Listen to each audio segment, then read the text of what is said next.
আজকে বেগম জিয়ার জানাজা ইতিহাস হয়ে থাকবে। মানিক মিয়া অ্যাভিনিউতে ওনার এই জানাজায় দল মত নির্বিশেষে রাজনীতিবিদ সরকার থেকে শুরু করে সবাই যেভাবে প্রেম আর ভালোবাসা দিয়ে শেষ বিদায় দিলেন, সত্যি চলে গেল ৮০ বছর বয়সী সাবেক এই প্রধানমন্ত্রী বেগম খালেদা জিয়া। রাষ্ট্রীয় একদিন বন্ধ, ৩ দিন শোক। এরকম সম্মানের মৃত্যু দরকার। এমন রাজনীতি দরকার নাই যে রাজনীতি করলে দেশে পর্যন্ত থাকা যায় না, পালিয়ে চলে যেতে হয়। এমন রাজনীতি দরকার নাই। বেগম খালেদা জিয়া থেকে শুধু বিএনপি না, প্রত্যেকটা দল শিক্ষা নেওয়া উচিত। স্বৈরাচার হলে, জুলুম করলে মানুষ পালিয়ে যেতে বাধ্য করবে, দোয়া তো করবে না, মানুষ উল্টা গালি দিবে। এদেশের অনেক বড় বড় নেতার জানাজা নাকি হয়েছে খালি, আবার অনেকের জানাজা হয়েছে হাজার হাজার লক্ষ লক্ষ মানুষ।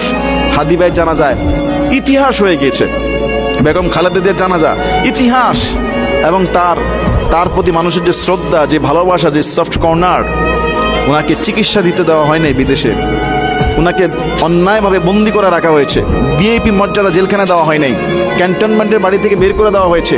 আইনমন্ত্রী আনিসুল শেখ বলেছে যে বিগত সরকার তাকে খাবারের মধ্যে বিষ প্রয়োগ করে আস্তে আস্তে তাকে মৃত্যুর মুখে ঠেলে দিয়েছে। এরকম নোংরা রাজনীতি বাংলাদেশে হয়। এবং আমাদের সাবেক যে আরেকজন প্রধানমন্ত্রী, উনি তো কয়েকবার বলেছে বেগম খালেদা জিয়ার সম্পর্কে, বয়স হয়েছে, এখন মরার সময় মরে যাবে, চিকিৎসা নেওয়ার কি দরকার, এরকম নাকি অনেক মন্তব্য করেছে।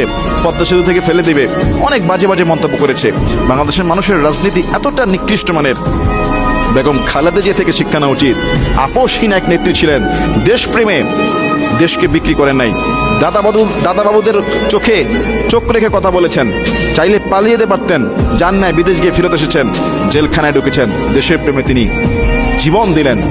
তার এই আদর্শ শুধু বিএনপি না, প্রত্যেকটা দল ধরে রাখা উচিত, যাতে মানুষ মারা যাওয়ার পরে সবাই তার প্রশংসা করে, বদনাম যেন না থাকে। বদনাম ভুল দুটি মানুষের থাকতে পারে কিছু, আল্লাহ যেন ওনার ভুলগুলো ক্ষমা করে দিয়ে ভালো জিনিসগুলো কবুল করে। এবং উনি ছিল আলেম ওলামাদের প্রতি সফট কর্নার, ভালোবাসা।